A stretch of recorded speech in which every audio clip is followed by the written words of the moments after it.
तो वक्फ संशोधन विधेयक गुरुवार को 13 घंटे की मैराथन चर्चा के बाद रात करीब 2:30 बजे विपक्ष के भारी विरोध के बीच राज्यसभा से भी बहुमत से पारित हो गया है। विधेयक के पक्ष में कुल बता दें कि 128 मत पड़े, जबकि विधेयक के विरोध में 95 सदस्यों ने मतदान किया। लोकसभा में यह विधेयक बुधवार को बहुमत से पारित किया जा चुका था, जैसा कि हमने आपको कल बताया था। लोकसभा में भी करीब 15 घंटे की चर्चा के बाद रात 2 बजे पारित हुआ था। राज्यसभा में यानी कल गुरुवार को इसे दोपहर 1 बजे पेश किया गया था। अब इसे राष्ट्रपति के पास उनकी मंजूरी के लिए भेजा जाएगा। उसके बाद यह कानून का रूप ले लेगा। बता दें कि इस वक्त पूरे देश में इसकी चर्चाएं चल रही है वक्फ संशोधन बिल को लेकर।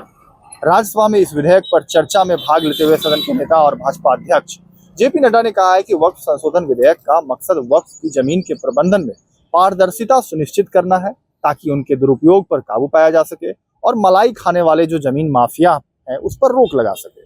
उन्होंने कहा है कि यह विधेयक राष्ट्र के हित में है और किसी पार्टी के हित में नहीं है और ना ही किसी वोट बैंक को ध्यान में रखकर इसे लाया गया है। जेपी नड्डा ने कहा है कि 2013 में संप्रंग की जो सरकार के दौरान वक्फ संबंधी सहयोग की संसदीय समिति में 13 सदस्य थे, जबकि जेपीसी में 13 के बाद 31 सदस्य थे। जेपीसी ने व्यापक विचार किया, 36 बैठकों में 200 से अधिक घंटे तक चर्चा की, 284 पक्षों से बात की, जबकि पिछले जेपीसी ने 18 पक्षों से ही बात की थी। वही इस पूरे मामले पर अल्पसंख्यक मामले के मंत्री किरण रिजिजू ने कहा है कि विपक्ष मुसलमान को डरा रहा है और मुख्य धारा से बाहर करने की कोशिश कर रहा है। इस बिल से किसी मुसलमान का नुकसान नहीं होने वाला है, बल्कि फायदा होगा। वक्फ में किसी गैर मुस्लिम का कोई हस्तक्षेप नहीं होगा। तो इस वक्त पूरे देश में यह जो है मामला चल रहा है। वक्फ विधेयक बिल को लेकर जो है कल देर रात राज्यसभा में 2:30 बजे पारित हो गया।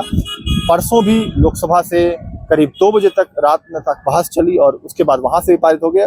अब सबकी निगाहें राष्ट्रपति के पास है, जहां से यह पारित होने के बाद कानून बन जाएगा। फिलहाल पूरे देश में एक माहौल जरूर तैयार किया जा रहा है कि इसको लेकर विरोध किया जाए, सड़कों पर प्रदर्शन किए जाए, लेकिन प्रशासन, केंद्र की सरकार, गृह जो मंत्रालय है वह पूरी तरीके से इस घटना पर नजर बनाए रखी है। हालांकि बिहार में, चूंकि बिहार में चुनाव है और बिहार में चुनाव को लेकर जदयू के जो नेता है उन्होंने इस्तीफा भी दे दिया है, क्योंकि इससे जो मुस्लिम वोट बैंक है, अल्पसंख्यक की जो वोट बैंक है, वह जदयू को जो है इस पर नुकसान करे कही जाने की बात भी कही जा रही है। हालांकि नीतीश कुमार ने पहले ही इस पर लेकर जो है सहमति दे दी है। कई सारे पार्टियां जो है सहमति दी है।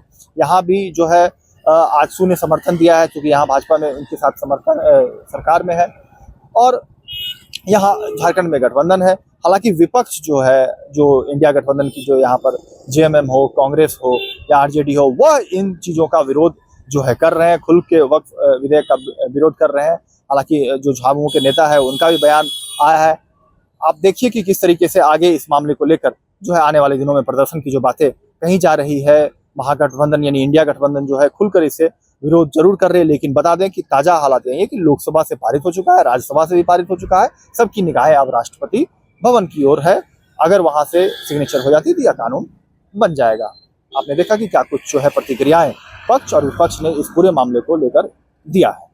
वीडियो को ज़्यादा से ज़्यादा शेयर करें, सवाल कमेंट्स के माध्यम से जरूर पूछें। जेके न्यूज़ नेटवर्क के लिए रांची से मैं कौशल कुमार।